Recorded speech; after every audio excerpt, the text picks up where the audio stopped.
Memahami aspek pembelajaran berdiferensiasi proses dan lingkungan belajar. Pada video pembelajaran berdiferensiasi gaya belajar diferensiasi produk kelas 8 SMPN 1 Gabus oleh Anissa Nurul Ummah. Pada kesempatan ini, saya akan memaparkan tentang penerapan aspek proses dan lingkungan belajar, maupun korelasi antara dua aspek tersebut dalam pembelajaran berdiferensiasi mata pelajaran IPAS untuk SMP kelas 8. Selain itu, saya juga memberikan contoh penerapan aspek proses dan lingkungan belajar dalam pembelajaran berdiferensiasi mata pelajaran kriya seni. Dalam pembelajaran berdiferensiasi terdapat aspek proses yang mengacu pada bagaimana peserta didik akan memahami atau memaknai materi yang dipelajari. Proses diartikan sebagai sebuah aktivitas bermakna yang bertujuan untuk membantu peserta didik untuk dapat memahami, menghayati, dan menyadari betapa bergunanya konten pembelajaran tersebut di kehidupan sehari-hari.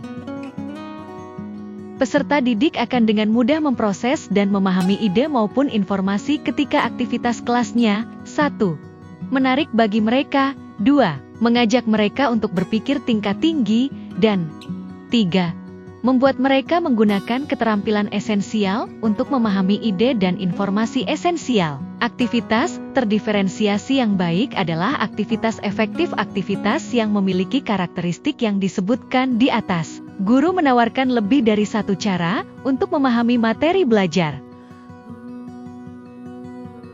Video pembelajaran berdiferensiasi produk yang dilakukan oleh guru dari SMPN 1 Gabus menunjukkan bahwa beliau melakukan asesmen diagnostik sebagai upaya memetakan kelompok belajar berdasarkan peserta didik sesuai hobinya. Kelompok tersebut dibagi menjadi kelompok hobi menggambar, menyanyi, bercerita, dan merangkai bentuk. Peserta didik akan melalui proses belajar yang berbeda sesuai instruksi dan perlengkapan yang telah disediakan oleh guru sesuai dengan pengelompokannya. Selain proses, lingkungan belajar juga menjadi hal yang tidak kalah penting untuk mewujudkan pembelajaran berdiferensiasi yang benar-benar sesuai dengan kebutuhan maupun proses belajar pilihan peserta didik.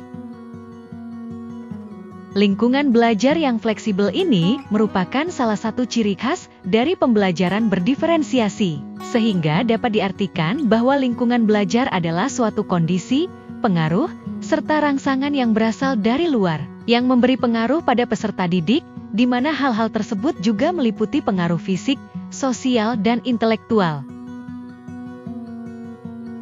Dalam video pembelajaran berdiferensiasi produk oleh guru SMPN 1 Gabus terlihat bahwa guru mengkondisikan ruang kelas dengan cara mengatur ulang meja dan kursi sesuai dengan kelompok hobi peserta didik. Guru juga menyiapkan perlengkapan belajar seperti laptop, peralatan gambar, dan peralatan merangkai bentuk untuk mendukung proses pembelajaran sesuai kebutuhan mereka.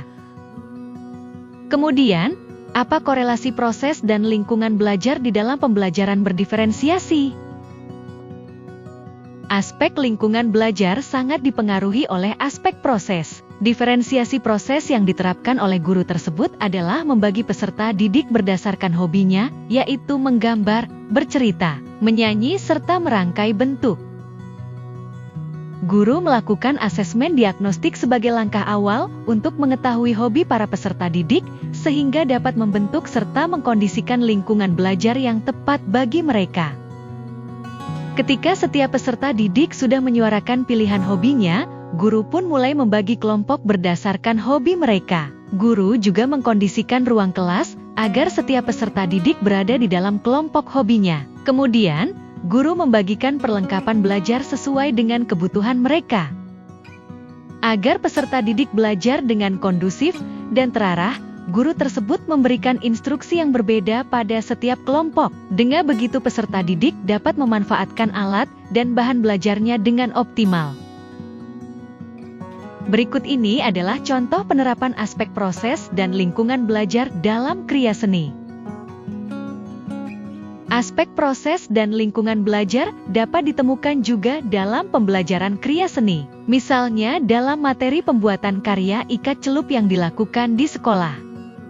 Ikat celup memiliki beberapa teknik antara lain dengan menjelujur, mengikat dengan tali rafia, karet, melipat kain, dan menggulung kain secara spiral. Oleh karena itu, Saya perlu memetakan peserta didik melalui asesmen diagnostik untuk mengetahui kesiapan, minat, dan profil belajar mereka.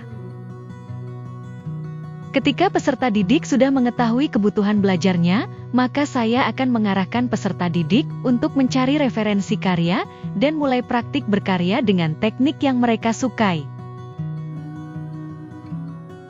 Kesimpulannya, aspek proses dan lingkungan belajar dapat diadaptasi sesuai dengan kebutuhan guru maupun peserta didik berdasarkan mata pelajaran yang sedang berlangsung.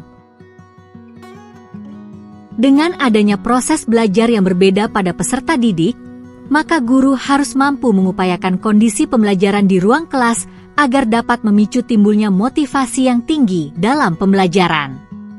Sehingga pada akhirnya pembelajaran menjadi kondusif, kreatif, bersifat personal, dapat melatih kemandirian, tanggung jawab peserta didik, serta dapat menghasilkan produk belajar yang variatif.